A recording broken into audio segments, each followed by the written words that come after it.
From south Africa আপনি লিখেছেন, আমার প্রশ্ন হলো মসজিদে কোনো দুনিয়াবি বিচার করা যাবে কিনা এবং কোনো অমুসলিম সেখানে প্রবেশ করতে পারবে কি?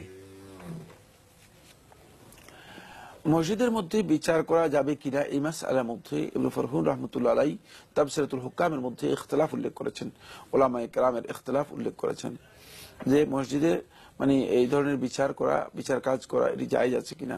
তবে অধিকাংশ আহলে তাহকিক বলেছেন যে ওমর ইবনে খাত্তাব রাদিয়াল্লাহু তাআলা আনহু এর থেকে মানে আসার সাব্যস্ত হয়েছে, তিনি মসজিদের মধ্যে কাদা করেছেন, মানে বিচার করেছেন।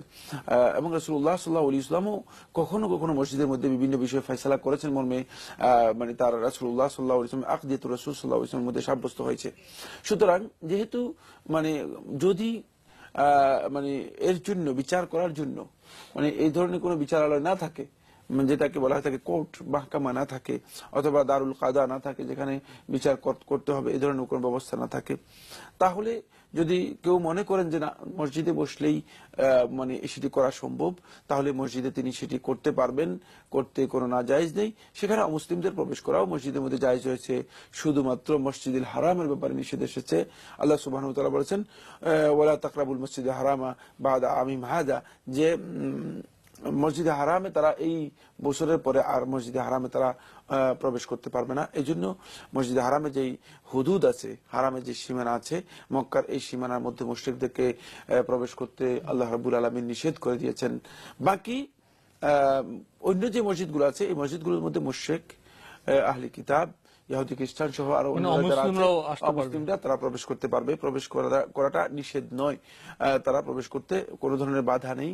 এবং সেখানে বিচার ফয়সালা করার বিষয়টি ইখতিলাফ থাকলেও বিশুদ্ধ অভিমত হচ্ছে বিচার ফয়সালা যদি প্রয়োজন মনে করে, মানে সেখানে একটি শর্ত আছে, সেটা যদি প্রয়োজন মনে করে, কিন্তু বিচারের জন্য ব্যবস্থা আছে, বিচারালয় আছে, কোর্ট আছে, অথবা মানে সরকারি ভাবে সুনির্দিষ্ট জায়গা আছে, তাহলে সেখানে বিচার না করে মসজিদের মধ্যে করাটা এটা উত্তম নয়। কারণ হলো তাহলে মানে লোকেরা মসজিদকে শেষ পর্যন্ত বিচারের কাজ হিসেবে গ্রহণ করবে, এবং মসজিদে যখন বিচার আচার হবে সেখানে সাক্ষীর বিষয় আসবে, সেখানে হই হুল্লোড় হতে পারে, সেখানে হইচই সমস্যা তৈরি হতে পারে, সংকট হতে পারে। তো এই জন্য মানে ওলামায়ে কেরাম বলেছেন যে বিচারের জন্য যদি বিচার আলো না থাকে, তাহলে প্রয়োজন হলে মসজিদে সেটা করা, এটা বিশেষ ক্ষেত্রে বিশেষ প্রয়োজনে।